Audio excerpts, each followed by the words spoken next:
Ikhwan dan akhwat, rekan-rekan semua yang berbahagia, puji dan syukur kehadiran Allah yang masih melimpahkan kepada kita rahmat, hidayah dan inayahnya. Alhamdulillah, di kesempatan kali ini kita semua bisa berkumpul di tempat ini setelah 2 kali saya absen. 2 kali atau 3 kali? Setelah 2 kali saya absen, tidak bisa hadir. Alhamdulillah bisa hadir di tempat ini. Setelah kita bersyukur kepada Allah atas nikmat iman dan Islam, kemudian yang kedua, salawat dan salam semoga tercurah pada Nabi kita, Nabi Muhammad sallallahu alaihi wasallam sebagai uswah hasanah kita, teladan terbaik umat manusia sepanjang zaman. Beliau sebagai uswah hasanah kita. Teman-teman semua, yang ketiga, di kesempatan ini kita akan belajar bab yang terkait dengan mandi. Dan saya yakin sebenarnya teman-teman semua sudah bisa mandi nih. Ada yang tidak bisa mandi? Semua sudah bisa mandi. Baik, jadi ini sekedar review ya, mengingat kembali karena teman-teman sudah bisa mandi, sudah pernah mandi, dan insya Allah sudah paham mandi. Maka kita belajar ini untuk review, untuk mengingat kembali, untuk mengulang kembali atas pelajaran yang sudah kita pelajari sejak di bangku sekolah dasar. Kita sudah belajar bab yang terkait dengan mandi. Dalam Al-Quran, mandi ini juga disebutkan di beberapa ayat, di antaranya wa in kuntum junuban fattahharu. Kalau kalian junub, maka hendaknya kalian bersuci. Bersuci di sini maksudnya adalah mandi. Jadi kita diminta untuk mandi, dan mandi besar ini biasa disebut dengan mandi janabah atau mandi junub. Baik teman-teman semua, terkait dengan mandi, maka sebelumnya kita pelajari dulu apa yang menyebabkan seseorang itu mandi. Jadi apa sebab seseorang kemudian mandi? Memang ada banyak sebab, tapi hanya kita sebut beberapa saja. Yang pertama, ini adalah karena apa ya, bahasa saya agak susah ini. Jadi bertemunya dua khitan. Jadi bertemunya dua khitan. Meskipun yang satu tidak dikhitan, tapi istilahnya dua khitan. Maka kalau bertemu, baik keluar mani atau tidak, kalau sudah bertemu maka harus mandi. Nabi bersabda, idzal taqal khitanan, kalau dua khitan sudah bertemu maka harus mandi. Tidak usah dipikirkan, dibayangkan. Jadi intinya kalau sudah bertemu, meskipun gagal tetap mandi. Yang banyak tamu, yang banyak anak kecil, jangan lupa tetap mandi. Yang kedua, keluarnya mani dengan cara apapun dia keluar, maka dia harus mandi. Maka tidak usah ditanyakan cara keluarnya, tetapi kalau keluar harus mandi. Baik keluar dengan cara yang halal maupun dengan cara yang haram, dia harus mandi. Baik dengan sengaja atau tidak sengaja. Loh kok bisa? Lah mimpi. Ada yang pernah niat mimpi? Nggak ada kan? Maka dengan sengaja atau tidak sengaja, dengan cara yang halal ataupun yang haram, itu tetap mandi. Cara yang haram itu tidak mesti zina ya. Nah, ada misalnya kalau dalam bahasa anak muda istimta atau menikah dengan tangannya. Apa ini bahasa ini? Intinya keluar mani. Dan meskipun hal tersebut diharamkan, maka tetap mandi. Jadi tidak boleh bagi kita untuk menikahi tangannya sendiri, maka harus mandi. Demikian pula haid dan nifas. Kalau suci dari haid, suci dari nifas, dia juga harus mandi. Kemudian juga melahirkan, kemudian mati. Jadi mati juga harus mandi, dimandikan tapi bukan mandi sendiri. Tidak ada ceritanya mandi sendiri. Maka teman-teman semua, itu beberapa hal yang terkait dengan wajibnya mandi.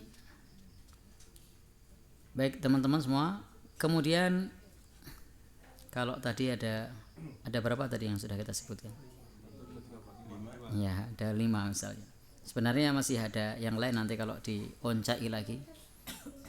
Misalnya ad-dukhulu fil Islam, masuk Islam.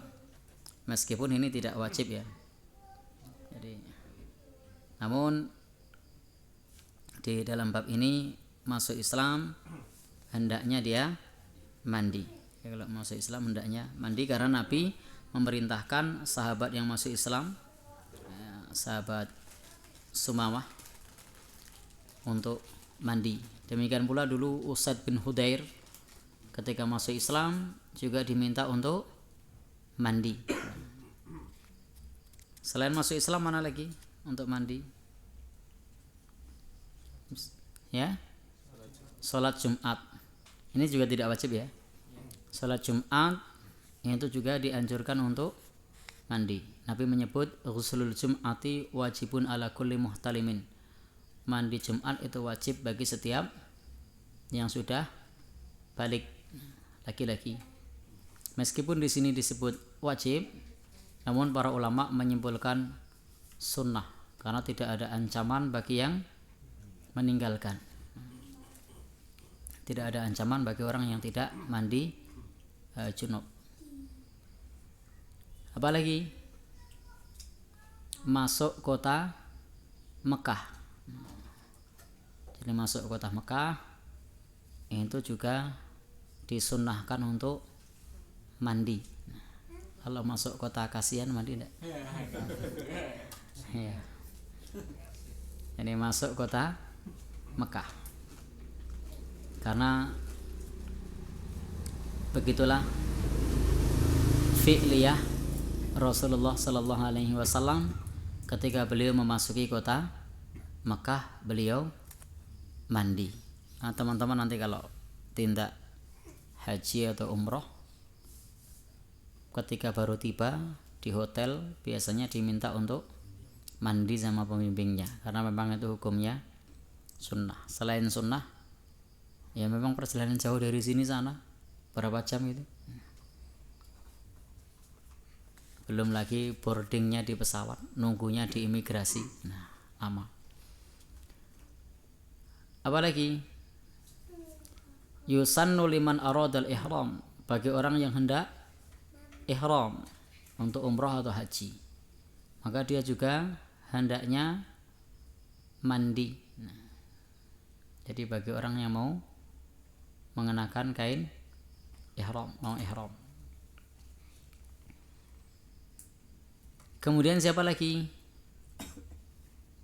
Untuk orang yang memandikan jenazah.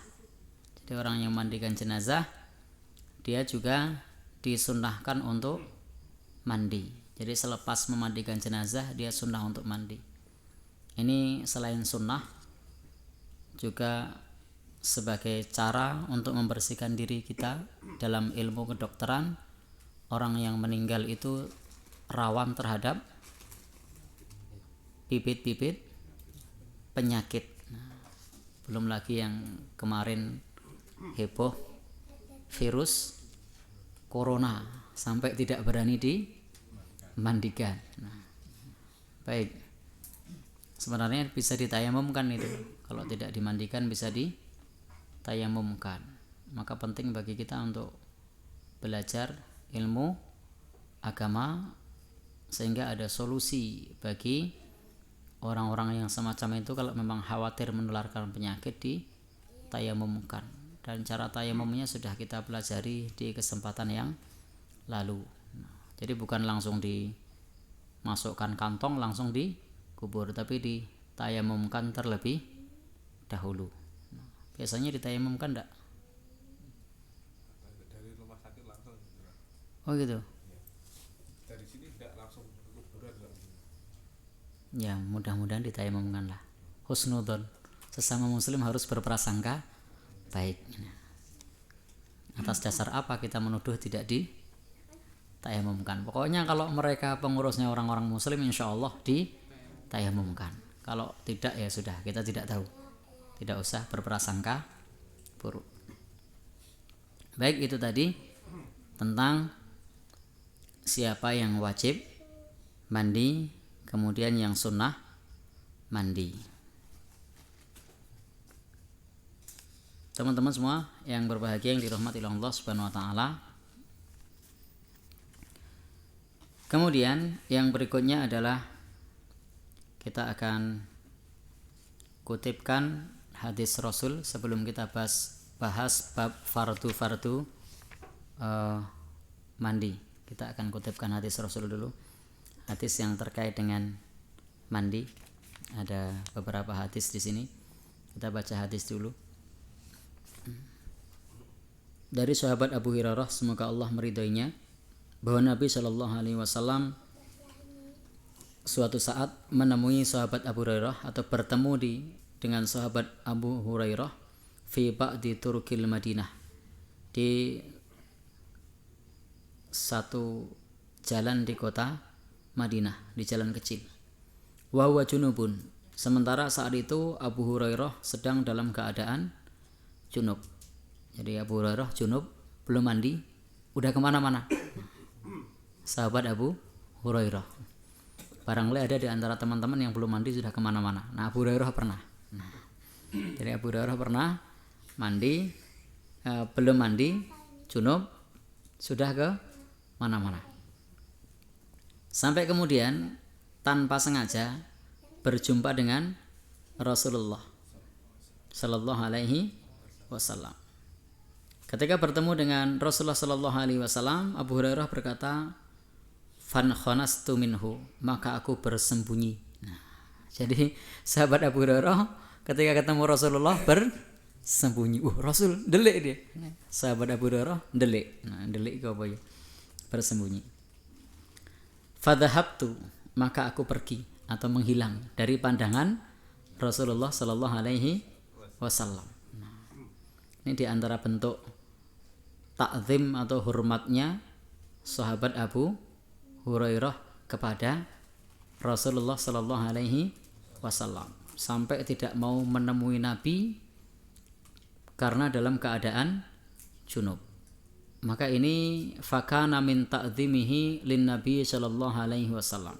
Ini termasuk bentuk ta'zimnya kepada Nabi wa takrimihi iyah, dan termasuk bentuk memuliakan Nabi Sallallahu Alaihi Wasallam. Dan beliau tidak suka duduk bersama Nabi atau berbincang bersama Nabi pada saat junub. Jadi beliau tidak mau berbincang atau duduk bersama Nabi padahal sedang dalam keadaan junub. Maka ini satu adab. Kalau belum mandi, idealnya gimana? Jangan pergi-pergi. Jangan kemana-mana. Summa ji'tu, kemudian fadhahabtu faktasaltu, aku menghilang dari Rasulullah, kemudian aku mandi. Summa ji'tu, kemudian aku datang. Faqal, lalu Rasul bertanya, aina kunta ya Abu Hurairah? Kamu tadi di mana wahai Abu Hurairah? Nah, ini juga menunjukkan bahwa Nabi SAW, beliau adalah manusia biasa, tidak tahu kemana Abu Hurairah. Jadi beliau manusia biasa. Maka jangan percaya kalau ada orang di hari ini mengaku mengetahui perkara yang gaib. Nabi itu tahu yang gaib ketika dikabarkan oleh Allah dengan wahyu. Tanpa dikabari oleh Allah dengan wahyu, beliau juga tidak tahu. Sampai Abu Hurairah tadi kemana, mengapa, Nabi tidak tahu. Maka kemudian ini bertanya, Aina kunta ya Abu Hurairah? Tadi kamu kemana wahai Abu Hurairah? Maka kemudian Abu Hurairah menjawab, kuntu junuban. Aku tadi junub. Dan Rasul tidak tahu kalau Abu Hurairah tadi menghilang karena junub. Karena memang beliau adalah manusia biasa yang diberi wahyu oleh Allah Subhanahu wa ta'ala. Maka beliau disebut Nabi dan Rasul. Nabi dan Rasul pun tanpa wahyu dari Allah tidak mengetahui perkara yang gaib. Maka kalau di hari ini ada yang mengaku tahu perkara yang gaib, baru nyawang pisan. Wah, ini Anda sering pusing nih, kepalanya ada batunya ini. Nah, ini Anda sering sakit perut, ini ada potongan silet di perutnya nih. Lalu kemudian ditransfer ke kelapa. Lalu kemudian setelah dibacakan mantra, balonku ada 5 gitu kan. Lalu kemudian dibuka kelapanya, nah ada siletnya, itu tidak benar. Nah, jadi itu tidak benar karena manusia biasa tidak tahu perkara yang gaib. Maka fakarihtu an ujalisaka, aku tidak suka duduk bersamamu, wa ana ala ghairi thaharah, sementara aku tidak suci. Jadi sahabat Abu Hurairah mengatakan, aku tidak mau duduk denganmu wahai Rasulullah sementara aku dalam keadaan tidak suci. Faqal, maka Rasul bersabda, subhanallah, maha suci Allah, innal mu'mina la yanjus, maha suci Allah, sesungguhnya orang mukmin itu tidak najis. Jadi Rasul bersabda, sesungguhnya orang mukmin itu tidak najis. Jadi meskipun dalam keadaan junub itu tidak najis. Aslinya ketemu orang itu boleh. Tapi tadi bentuk bagaimana sahabat Abu Hurairah takzim dan takrim kepada Rasulullah Shallallahu Alaihi Wasallam. Tetapi aslinya orang yang junub itu dia tidak dalam posisi najis. Nah, jadi orang beriman itu tidak najis. Jadi masih bisa jabat tangan, masih bisa berbincang-bincang, masih bisa beli sampo di warung tetangga. Nah, jadi iya masih bisa. Karena memang Nabi menyebutkan maha suci Allah, sesungguhnya orang beriman itu tidak najis. Maka tidak mengapa dalam posisi junub mau mandi tidak ada sampo lalu kemudian beli sampo ke warung tetangga. Nah, jadi tidak usah bingung-bingung apalagi harus minta tolong sama orang lain, tolong belikan sampo. Kenapa? Saya lagi junub. Tidak perlu. Nah, karena memang sedang junub itu tetap sebagai seorang yang beriman, disebut oleh Nabi tidak najis. Maka pelajaran yang bisa kita ambil bahwa pada saat itu Abu Hurairah menyangka bahwasanya orang junub itu najis. Sahabat Abu Hurairah waktu itu menyangka orang junub itu najis. Padahal pelajaran yang kita ambil dari hadis ini, orang yang junub tidak najis, badannya tetap suci. Dan orang yang beriman itu tidak najis baik hidup maupun mati. Jadi orang beriman itu badannya baik ketika dia masih hidup maupun ketika sudah meninggal dunia, badannya tidak najis. Dari sini juga kita peroleh satu pelajaran tambahan, bolehnya menunda mandi junub. Karena Rasul tadi tidak mencela Abu Hurairah. Abu Hurairah tadi tidak kemudian dinasihati oleh Rasul kenapa tidak segera mandi.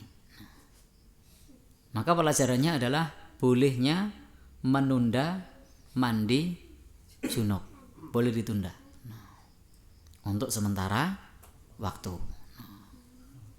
Kalau nanti sudah mau masuk waktu sholat ya segera mandi. Dan kalau saya sarankan sebaiknya segera mandi. Ya, Gimana? Ya.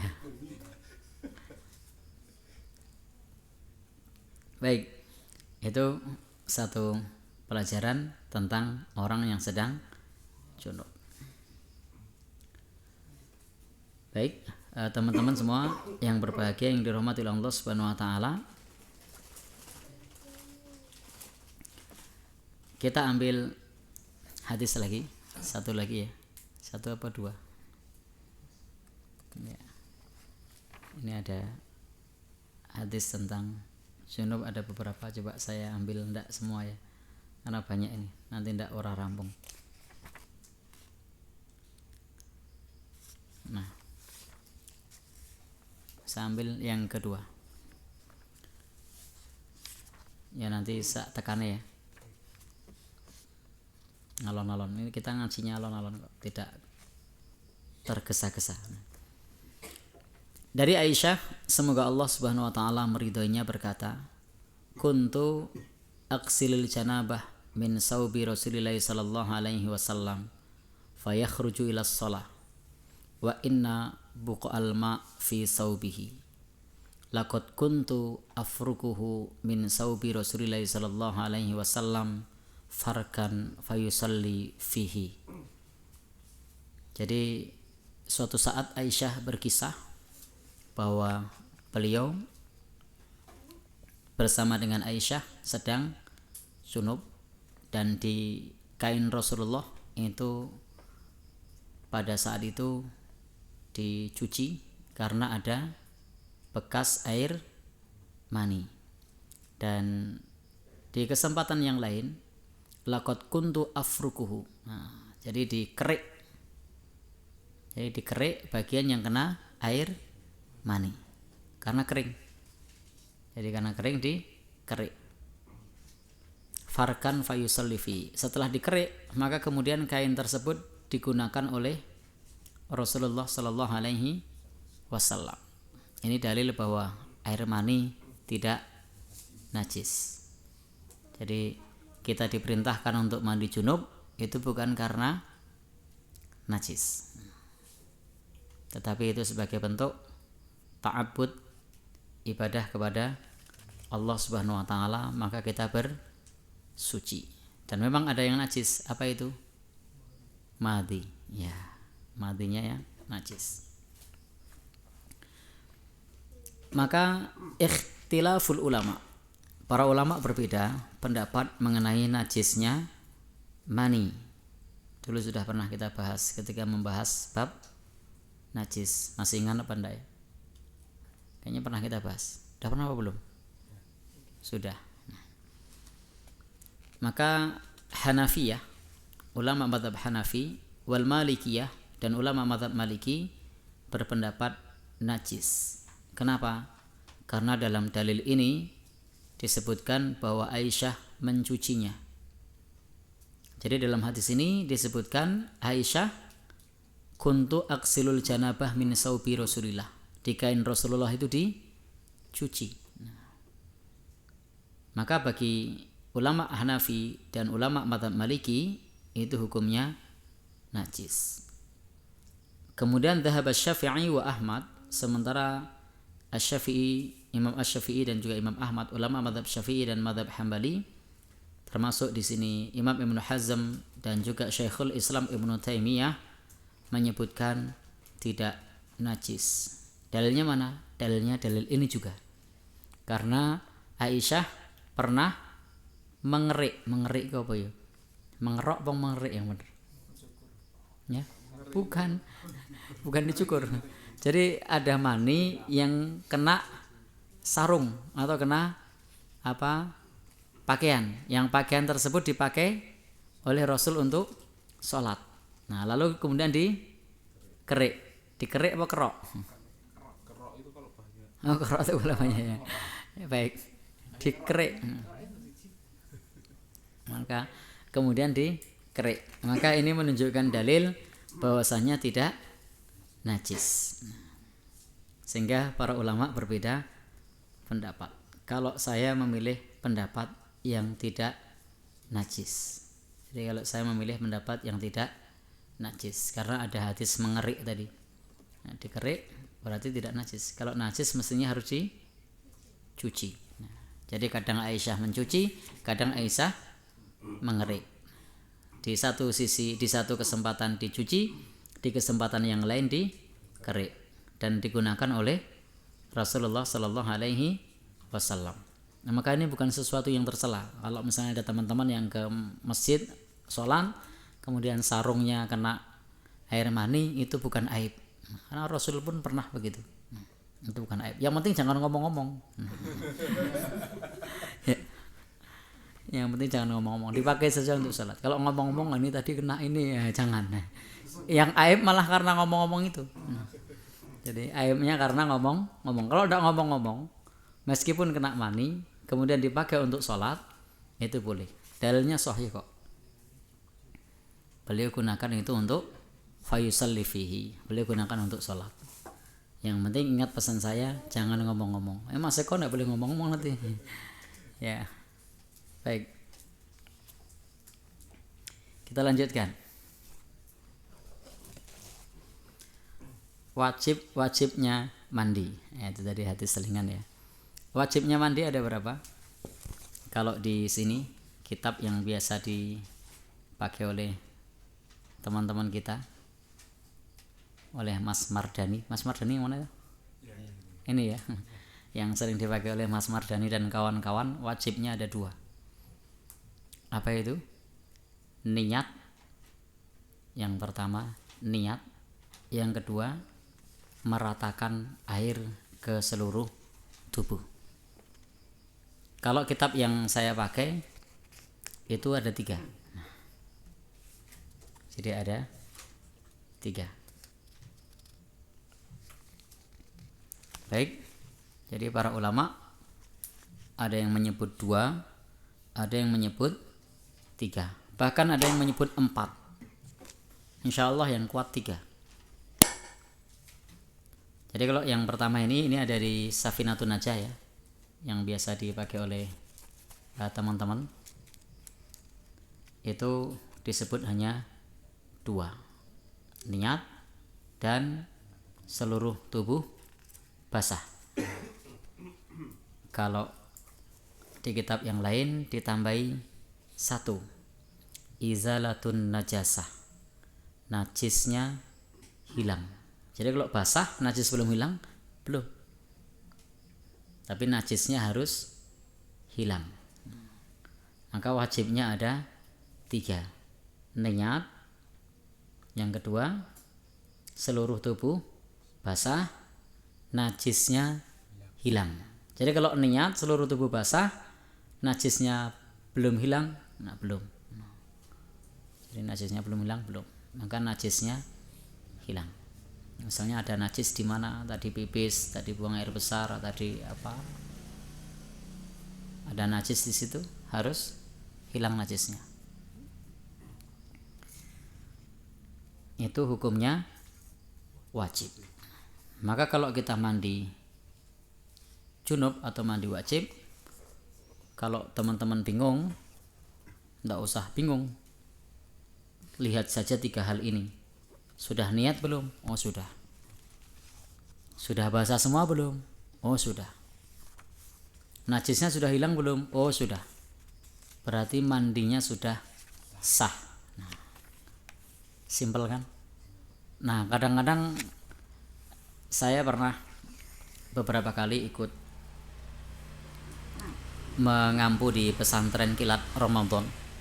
Itu dikasih silabus sama penyelenggara. Silabusnya bingung ki.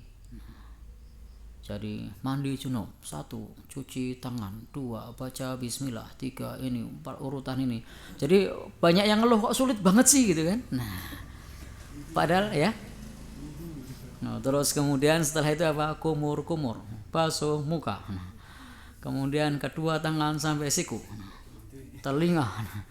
Kemudian kakinya nanti nunggu terakhir. Setelah itu mengguyur dan seterusnya. Ini membingungkan kalau untuk anak-anak SMA. Maka sampaikan dulu yang wajib. Nah, sampaikan dulu yang wajib. Jadi begitu disampaikan ini kan plong.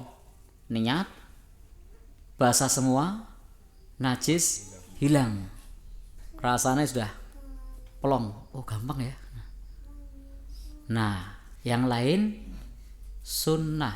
Nah jadi dia punya pegangan sehingga tidak mamang, tidak ragu-ragu.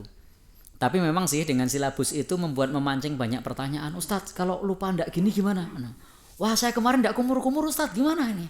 Jadi banyak sekali pertanyaan itu kemudian. Ada yang wah lupa kumur-kumur. Wah saya malah kakinya udah duluan Ustadz, gimana ini? Jadi ya pertanyaannya macam-macam. Karena memang tadi tidak disampaikan yang wajib terlebih dahulu. Saya sebagai pengampu di situ ya, saya ikuti mukorornya, saya ikuti kurikulumnya. Termasuk sekarang di sekolah ada kurikulum merdeka kan? Ya sudah, kita ikuti kurikulum merdeka itu. Jadi, ya. Oh belum tahu. Kalau di sekolah sekarang, kalau kemarin kurikulumnya kurikulum KTSP, terus kurikulum 2013. Sekarang baru lagi kurikulum merdeka. Nah jadi guru ya semanut wae. Kalau saya dulu waktu kecil kurikulumnya namanya kurikulum ini Budi. Nah, karena kalau kelas 1 pasti ini Budi, ini Bapak Budi. Antum enggak tahu ini mesti. Oh tahu antum? Ngalamin juga? Oh kirain enggak. Berarti sudah umurnya sudah di atas 20 kalau tahu kurikulum ini Budi. Sampai karena enggak tahu nama kurikulumnya, jadi kurikulumnya kurikulum ini Budi. Nah kurikulum ini Budi itu kalau dulu namanya kurikulum CPSA. Apa CPSA? Ya catat buku sampai habis. Jadi apa cara belajar siswa aktif. Baik, lanjut ya. Jadi intinya kita sampaikan yang wajib-wajib dulu. Wajibnya mandi ada, monggo mau milih 2 atau 3? Kalau saya pilih 3. Niat itu azmul qalbi,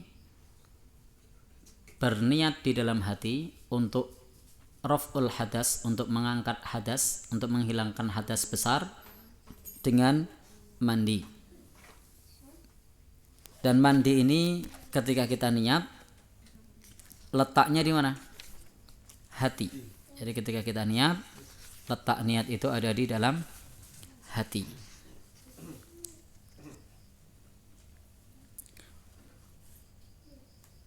Maka kalau mau niat tidak perlu dilafatkan. Meskipun saya mengakui kalau di Safinah ini melafatkan hukumnya sunnah. Jadi kalau di Safinah lafat itu hukumnya sunnah. Tetapi insya Allah pendapat yang kuat tidak perlu mengucap lafat. Kenapa tidak perlu mengucap? Karena tidak ada contoh mengucapkan lafat dari Nabi maupun para sahabat kecuali dalam haji dan umroh. Maka kalau haji dan umroh silahkan dilafatkan sesuai contoh. Tetapi di luar haji dan umroh karena tidak ada contoh lafadznya, maka kalau sudah niat dalam hati, maka itu sudah benar, sudah cukup. Dan kita sebaiknya menghargai perbedaan pendapat di dalam masalah ini. Tidak kemudian kita golek mungsuhan, dicaci maki, disalah-salah kayak enggak usah. Meskipun kalau kita lihat dari kajian ilmiah yang kuat, insya Allah tidak perlu dilafatkan. Karena memang teman-teman tidak akan menemukan dalam hadis nawaitul wudu'a atau nawaitul wudu. Jangan bilang B atau C ya. Nawaitul wudu'a liraf'il hadasil asghar atau nawaitul ghusla misalnya. Liraf'il hadasil akbar dan seterusnya. Oh ya, ini pada apal. Ngajinya pasti pakai ini dulu. Ya. Baik. Jadi tidak ada ya. Kalau yang dilafatkan itu kias dengan haji dan umroh. Dalam masalah ibadah saya sudah sering sampaikan, yang terjadi dan ada di zaman Nabi, maka kita ittiba. Yang terjadi dan ada di zaman Nabi, maka kita ittiba. Qiyas itu baru bisa dilakukan, yang tidak terjadi atau tidak ada di zaman Nabi itu baru qiyas. Jadi yang tidak terjadi atau tidak ada di zaman Nabi itu baru qiyas. Kalau terjadi dan ada di zaman Nabi, maka tidak perlu qiyas.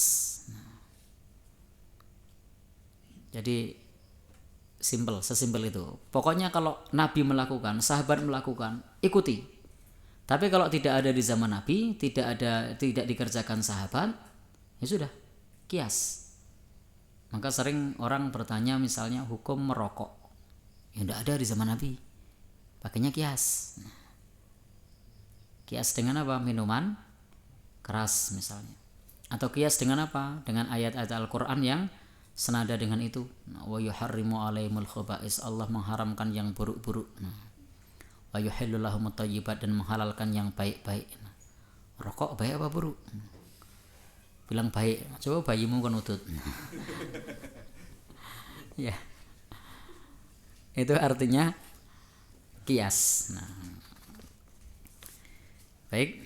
Jadi qiyas silahkan kalau tidak terjadi atau tidak ada di zaman Nabi. Termasuk kemudian ada yang mengatakan zakat fitri qiyas. Zakat fitri itu makanan pokoknya tidak qiyas, tetapi jenis makanan pokoknya karena tidak ada di tempat Nabi, di zaman Nabi adanya kita beras, ya makanan pokok kita beras. Meskipun ini qiyas, ini tidak masuk jenis qiyas. Maksud saya tetap bentuknya makanan pokok. Jadi dia karena makanan pokok kita bukan kurma, bukan gandum, tapi kan tetap makanan pokok. Hanya jenisnya saja yang sifatnya karena memang tidak ada dan tidak terjadi di zaman Nabi. Contoh apa lagi? Ada banyak ya. Intinya gitu. Karena ya meskipun tadi saya sampaikan ketika ada yang menyebutkan qasdus syai' muqtaranam bi fi'lih wa mahalluhal qalbu wa talaffudhu biha sunnatun, maka hal ini kita hormati. Kalau ada yang mengucapkan bahwa menyengaja menyelaraskan dengan perbuatan dan niat itu letaknya di hati, melafadzkan adalah sunnah, itu kita hormati. Tetapi kita milih pendapat yang lebih kuat. Kalau ada dan terjadi di zaman Nabi, maka kita cukup ittiba, cukup mengikuti. Nah, kalau tidak ada dan tidak terjadi di zaman Nabi, baru silahkan qiyas. Nah, pertanyaannya sekarang, kalau mandi junub ada tidak di zaman Nabi? Ada. Terjadi tidak di zaman Nabi? Terjadi. Bagaimana Nabi mandi? Bagaimana? Apakah Nabi melafadzkan nawaitu? Oh tidak. Ya sudah, berarti tidak usah.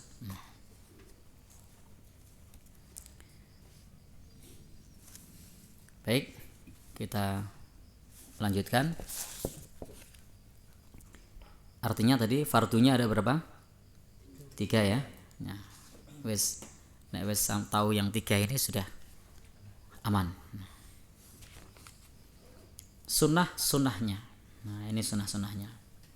Yang pertama adalah at-tasmiyah. Hiya masyru'atun fi kulli amalin dzibalin. Membaca bismillah. Ini disyariatkan di setiap amal yang baik untuk membaca bismillah. Tentu tidak di dalam kamar mandi, bisa di luar. Ini hukumnya sunnah.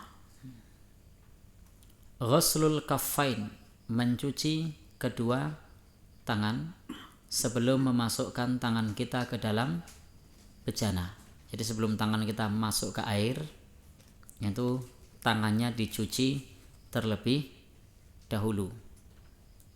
Ini statusnya adalah sunnah.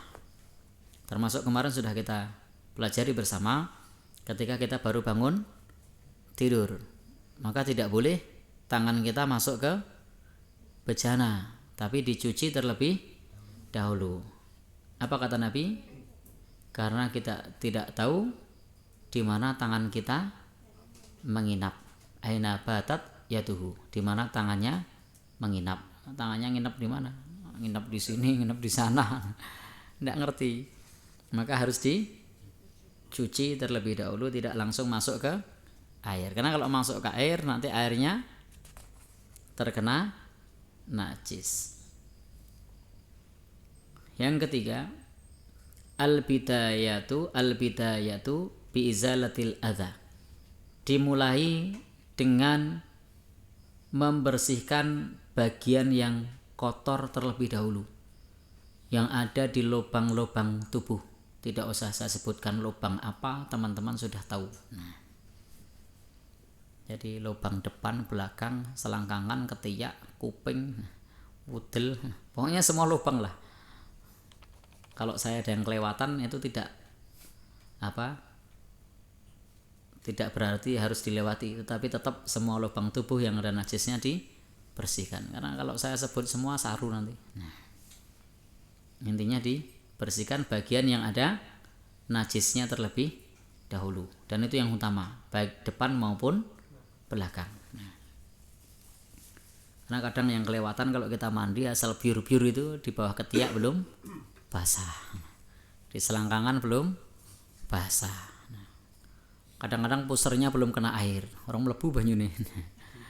Ya, maka pastikan di situ dibersihkan terlebih dahulu. Teman-teman semua yang berbahagia, yang dirahmati oleh Allah Subhanahu wa taala, kalau lubang-lubang tubuh semua sudah bersih, termasuk sudah istinja. Tahu istinja ya, kemarin sudah ya. Nah, istinja sudah. Jadi ini termasuk yang pokok ini, apalagi kalau junub, kalau sehabis hubungan suami istri, maka utamakan bagian tersebut untuk dibersihkan terlebih dahulu. Kemudian yang keempat, taqdimul a'dha'il wudu,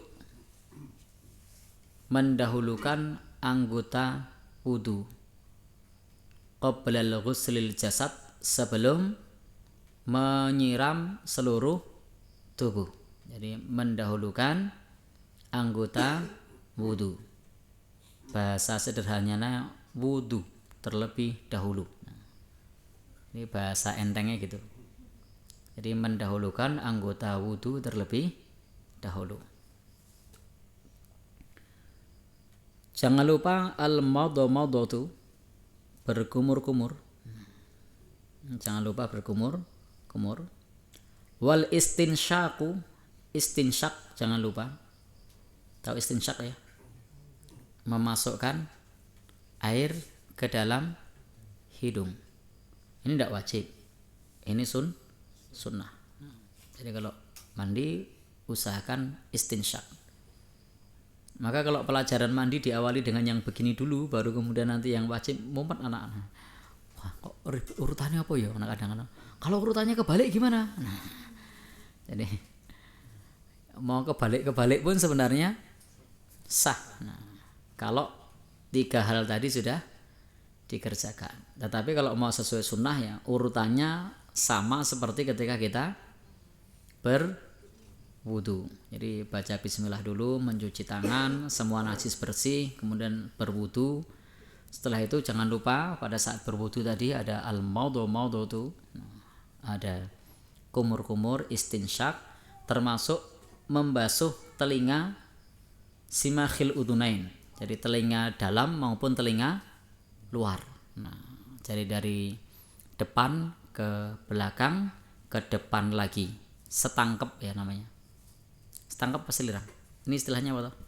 Jadi ke belakang, dibalikkan ke depan. Itu namanya apa? Setangkep ya. Kemudian telinganya juga ke depan, ke belakang, dalam dan luar. Jadi apa namanya? Setangkep apa selirang sih? Setangkep ya.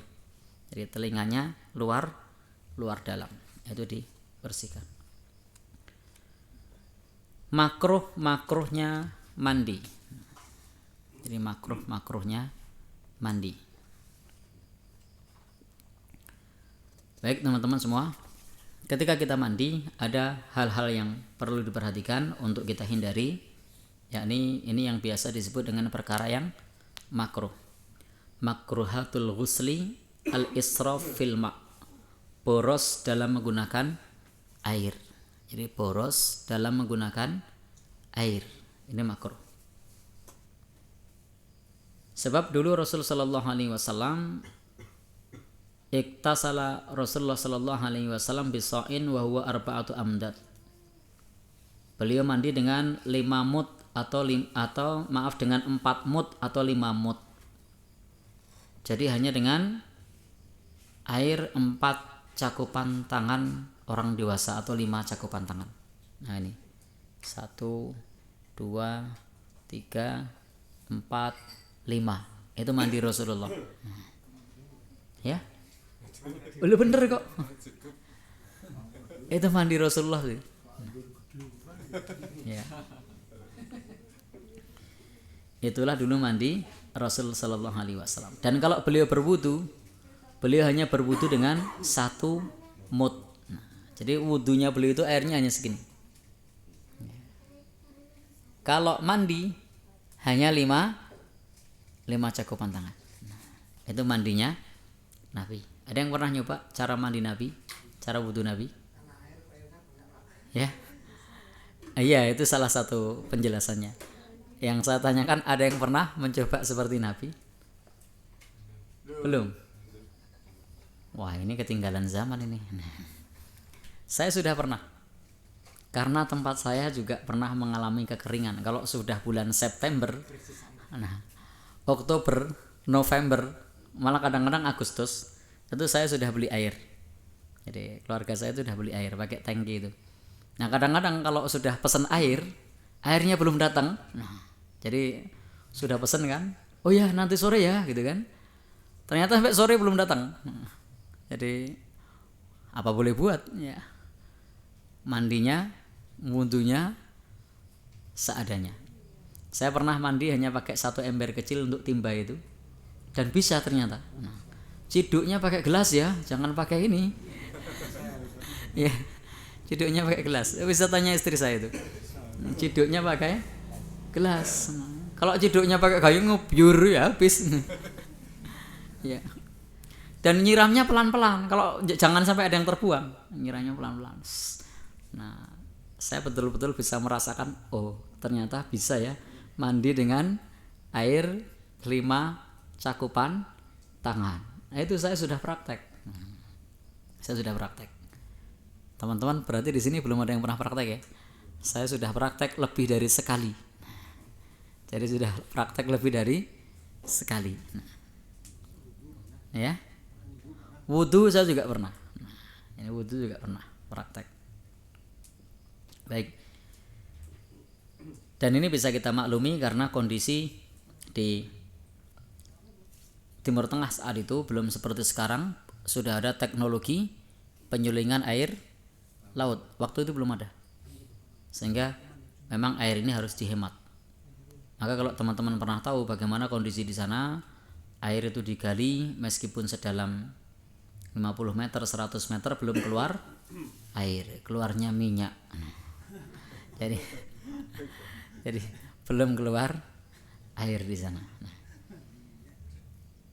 Tapi itu satu berkah juga. Saudara-saudara kita di Palestina itu bisa bikin terowongan. Kalau seperti di sini, wah itu gali berapa meter keluar air tuh, terowongan enggak jadi itu. Jadi ada hikmah di balik itu ya. Mereka bikin terowongan dan tidak keluar air.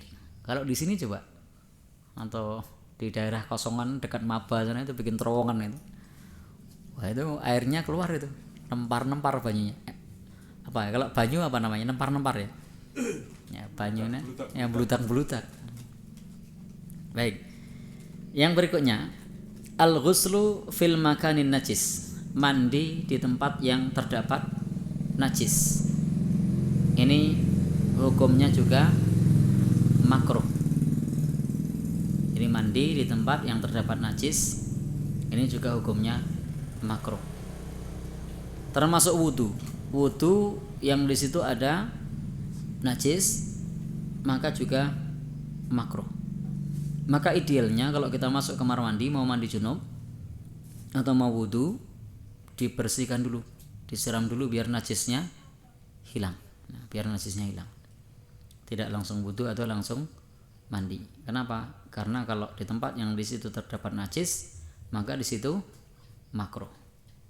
Banyak para asatid menyebutkan makruh wudu di tempat yang ada klosetnya, ada toiletnya. Saya tidak sependapat.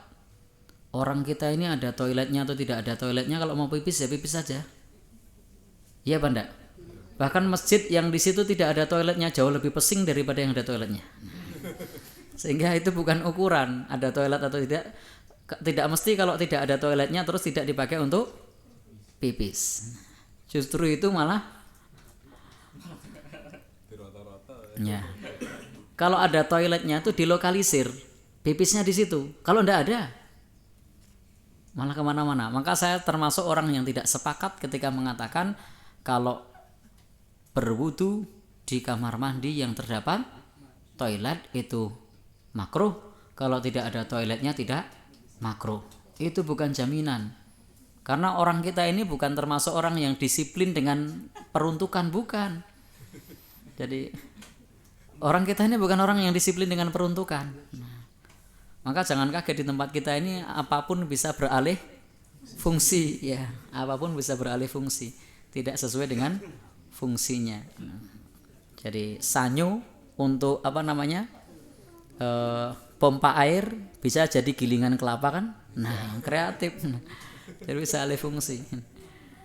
Jadi ini sisi positif bahwa sesuatu berpikir di luar kotak. Nah, ini positif ya itu. Para trainer motivator mengajarkan berpikir di luar kotak. Nah, apa namanya? Out of the box. Nah, itu. Jadi berpikir di luar kotak. Yang tadinya ini untuk pompa air dijadikan parut kelapa. Loh, kan mantap itu. Yang tadinya pompa air dijadikan mesin jahit, ini mantap. Tapi yang kreatif, yang ini yang tidak mantap. Yang itu tidak diperuntukkan untuk pipis, tidak diperuntukkan untuk buang air besar, tapi dipakai untuk pipis. Nah, ini kreatif yang tidak mantap. Nah, maka saya sampaikan, meskipun di situ tidak ada klosetnya, sama di situ juga makruh karena najisnya tidak terlokalisir. Justru kemana-mana, apalagi kalau laki-laki itu main tempel aja. Ya, ini harus diakui nih, kita kaum Adam ini harus mengakui. Kalau enggak mengakui enggak jujur berarti. Ya, najisnya rata kemana, ke dinding-dinding kemana-mana, kuning semua kan. Ya, jadi justru kalau ada toiletnya itu najisnya terlokalisir. Kalau enggak ada toiletnya najisnya kemana-mana. Coba pengalaman teman-teman kalau masuk ke satu kamar mandi yang tidak ada toiletnya, itu yang bekas pipisnya ada di mana saja? Pojokan ya, terus mana lagi? Nah, ya, jadi kemana-mana. Tapi kalau ada toiletnya kan enggak terlokalisir. Intinya di situ ada najisnya, baik ada toiletnya ataupun tidak. Jadi kuncinya bukan toilet, tapi najis. Toilet ini hanya satu indikasi. Kalau di perumahan elit, ya saya baru percaya. Kalau di situ tidak ada najis, karena memang dipisah. Ini untuk wudu, ini untuk pipis, nah dipisah. Tapi kalau di tempat kita udah biasa, bukan untuk pipis. Tidak ada orang tengok-tengok masuk pakai pipis juga. Ya, baik. Jadi perlu disiplin. Yang ketiga, termasuk makruh adalah mandi dengan sisa perempuan. Mandi dengan sisa perempuan. Saya termasuk yang tidak sepakat dengan pendapat yang ketiga ini, mandi dengan sisa perempuan. Saya lebih sepakat dengan apa yang disampaikan oleh Syekh Ibnu Utsaimin ketika beliau mensyarah hadis tentang larangan mandi dengan sisa perempuan. Saya bacakan hadisnya. Baik. Di bab mandi junub, larangan apa tadi? Mandi dengan sisa perempuan, itu maknanya adalah bukan mandi dengan sisa perempuan, tetapi maknanya adalah kuntu aktasilu ana wa Rasulullah min ina'in wahid. Nah, aku bersama Rasulullah mandi dengan satu bejana. Naktarifu minhu jami'a. Kami menciduk bersamaan, mandi bareng. Nah, jadi sunnahnya mandi bareng suami istri pada saat junub. Jadi bukan perempuan mandi dulu baru laki-laki mandi. Nah, bukan laki-laki mandi dulu baru perempuan, tapi enggak, perempuan dan laki-laki mandi bareng. Nah, itu sunnahnya begitu. Nah, sudah ada yang pernah praktek? Kalau saya sama istri jangan ditanya. Nah, ya. Lu hadisnya begitu kok. Naktarifu minhu jami'a. Jadi makna larangan mandi dengan sisa perempuan itu maksudnya adalah perempuan jangan mandi dulu baru kemudian laki-laki, tapi hendaknya perempuan dan laki-laki mandi bersama. Ini termasuk diantara tuntunan Rasul untuk romantisme rumah tangga. Lah wis tua, Rasul dulu waktu menikah sama Aisyah usianya sudah 50 berapa? Ya kan? Rasul itu poligami ketika usianya sudah 52 tahun ya. Ya, meninggalnya Khadijah. Nah, jadi usianya sudah lebih dari 52 tahun. Maka kalau seperti Mas Eko ini masih pantas. Iya, masih pantas untuk mandi bersama. Karena Rasul itu ketika dengan Aisyah usianya sudah sepuh, tetapi beliau mandi bareng. Nah, gimana? Gimana? Katanya orang ibadah itu la yakhafuna laumata laim, tidak takut omongan orang. Jadi baik. Jadi mandi bersama. Jadi memang hadis ini ada dua pemahaman. Kalau Sahih Ibnu Utsaimin memahaminya dengan hadis ini bahwasanya hendaknya laki-laki dan perempuan itu sebagaimana disebutkan oleh Aisyah itu mandi dengan satu bejana dan mandi bersama, bukan perempuan mandi lalu laki-laki mandi. Namanya laki-laki mandi pakai sisa perempuan. Nah, lalu kemudian disuruh balik laki-laki dulu yang mandi baru perempuan. Nah, padahal Rasul mencontohkan tidak perempuan dulu, tidak laki-laki dulu. Rasul mencontohkan mandi bersama. Insya Allah kalau kita pakai resep Rasulullah romantis. Ada yang Mas Yam? Ya, itu resep Rasulullah loh. Mas Mardhani? Ya, siapa pernah ya gini? Yang sudah berkeluarga siapa aja tadi? Ya, silakan. Itu baik. Jadi silakan mau dipahami apa? Kalau saya memahaminya begitu. Jadi mandi dengan sisa perempuan itu makruh. Kalau saya memahaminya mandi bersama. Jadi itu yang sunnah. Kalau perempuan dulu mandi baru laki-laki itu makruh. Lalu mandi bersama. Yang keempat, al-iktisal bila satirin. Mandi tanpa satir. Mandi di ruang terbuka. Nah, jadi mandi di ruang terbuka ini makruh. Di sungai. Nanti mana? Oh, Jaban Sumur. Zaman biyen Nimbo. Nah, saya masih ingat tuh, legend banget itu. Waktu saya masih kecil, Nimbo itu, kemudian Gebyur ya. Mas Yam kok tahu aja ya. Itu kehidupan orang kampung di kota emang ada yang kayak gitu. Oh, enggak tahu ya. Kalau saya di kampung dulu biasa kayak gitu. Mandi, Nimbo langsung Gebyur. Nah, betul itu. Ya. Ya, Mas Mardhani enggak tahu legendnya yang begini nih. Ya? Oh, pernah juga? Oh iya, padahal kita enggak seumuran loh. Nah, biasanya yang gitu yang seumuran. Nah. Jadi intinya mandi tanpa penutup. Ini hukumnya makruh. Nah, maka hendaknya kalau mandi pakai penutup. Innallaha azza wa jalla hayyun, sesungguhnya Allah itu malu. Nah, maka hendaknya kita pakai satir, pakai penghalang karena Allah itu yuhibbul haya, mencintai orang yang malu. Fa idza tasala ahadukum falyastatir. Kalau kalian mandi maka hendaknya pakai kain atau pakai penutup. Jadi masuk ke ruang tertutup. Yang kelima, al-iktisal fil ma'ir raqid. Mandi di air yang tenang, alladzi la yajri, yang tidak mengalir. Nyemplung. Jadi mandi di air yang tidak mengalir. Ini makruh, nyemplung. Kemarin sudah kita bahas nih tentang hukum ini. Masih ingat ya? Ya, bahwa ada hukum tersendiri tentang mandi di air yang tidak mengalir. Maka kalau mandi, kalau airnya tidak mengalir ya diciduk, jangan dicemplungi. Itu hukumnya makruh.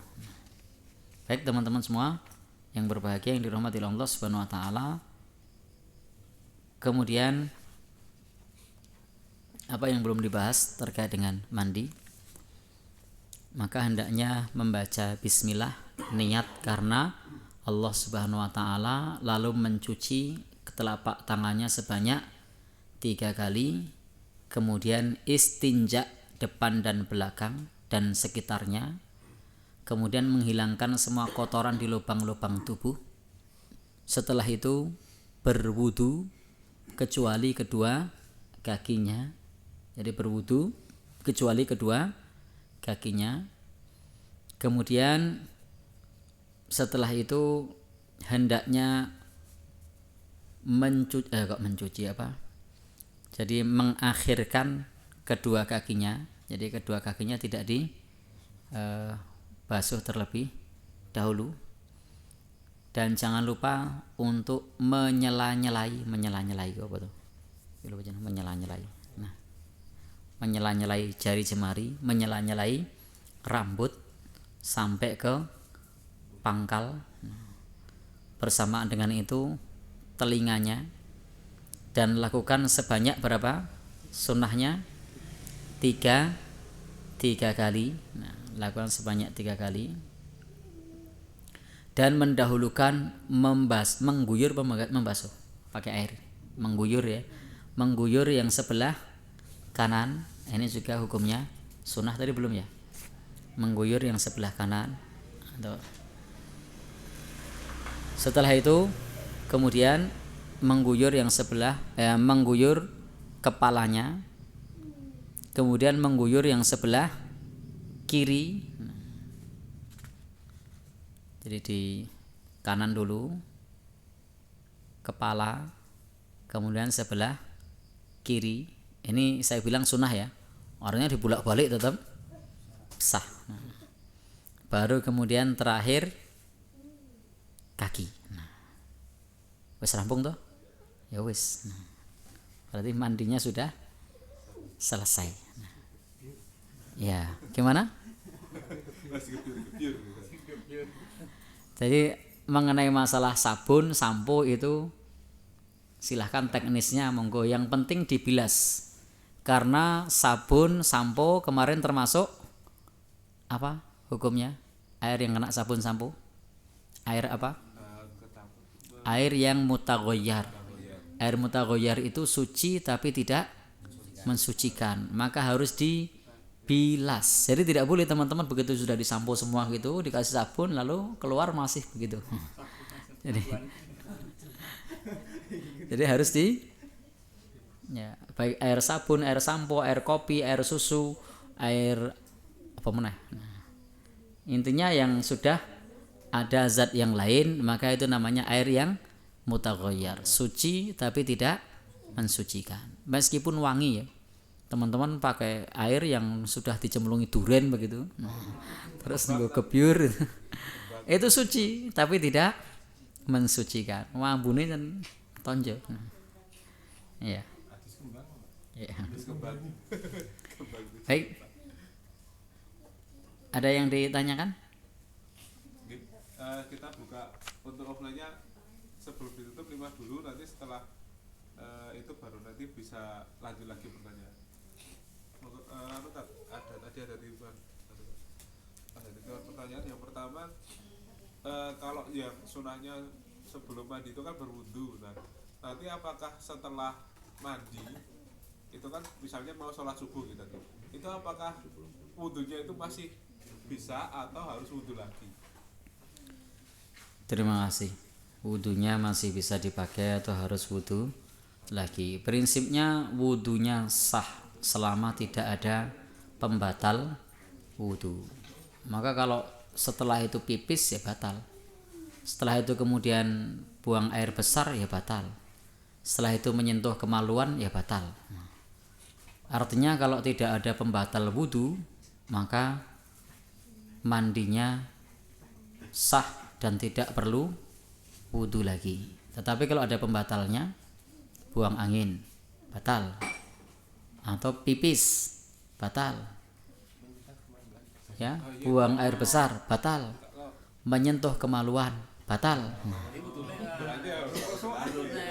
Ya, kan tadi sudah dibersihkan awal. Mandi tadi itu Kena lagi kan? ya, kena lagi ya. Ya. Artinya dilihat kita melakukan pembatal enggak selepas wudu tadi. Kalau melakukan pembatal ya berarti sudah batal. Kalau tidak melakukan pembatal tidak. Kuncinya bukan kok masalah tadi sudah wudu, tapi ada ndak pembatal yang kita kerjakan selepas kita wudu. Ada. Apa? Tadi pipis. Ada. Tadi istinja. Tadi apalagi misalnya. Intinya kalau ada pembatal sudah batal.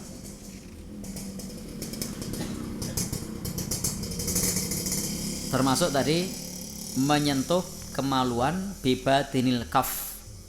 Menyentuh kemaluan dengan bibatinil kaf itu telapak bagian dalam. Nah, jadi menyentuh kemaluan dengan telapak bagian dalam. Kalau menyentuhnya dengan telapak bagian luar, itu tidak membatalkan wudu. Nah, jadi ternyata ada hukum yang berbeda antara dalam dan luar. Pertanyaannya, lah nek arep kosokan nganggo luar carane piye? Aku ya ora ngerti. Tapi di kitab-kitab para ulama disebutkan seperti itu, bahwa menyentuh kemaluan bibatinil kaf dengan bagian dalam itu termasuk pembatal wudu. Maka teman-teman semua yang berbahagia yang dirahmati oleh Allah Subhanahu wa taala, sehingga di dalam masalah ini kita tidak perlu aneh-aneh wis batal apa urung ya, kalau ragu berwudu saja. Kecuali jenengan bisa mengingat betul, oh tadi belum ada pembatalnya. Karena wudunya sudah yakin, pembatalnya ragu, maka dihukumi belum batal. Karena wudunya yakin. Sementara pembatalnya ragu. Tapi kalau tadi antum yakin mencuci ya sudah. Berarti sudah batal. Allah alam besar. Ada pertanyaan satu lagi nanti selanjutnya. Dari Bapak ada? Kita tutup dulu ya. Nanti Iya. misalnya ada pertanyaan lagi nanti bisa menyusul. Terima kasih Ustaz Budiman dan teman-teman yang malam hari ini hadir. Mari kita akhiri pertemuan pada malam hari ini dengan doa penutup majelis dan dalam kita Subhanallah wa bihamdika asyhadu an la ilaha illa anta astaghfiruka wa atubu ilaik. Alhamdulillahirabbil alamin. Kurang lebihnya mohon maaf. Wassalamualaikum warahmatullahi wabarakatuh. Waalaikumsalam warahmatullahi wabarakatuh. Kalau ya pakai sabun sampo itu juga termasuk harus keharusan bukan? Ya? Menggunakan sabun sampo. Enggak, sabun sampo itu kan modern. Kalau dulu pakainya daun bidara.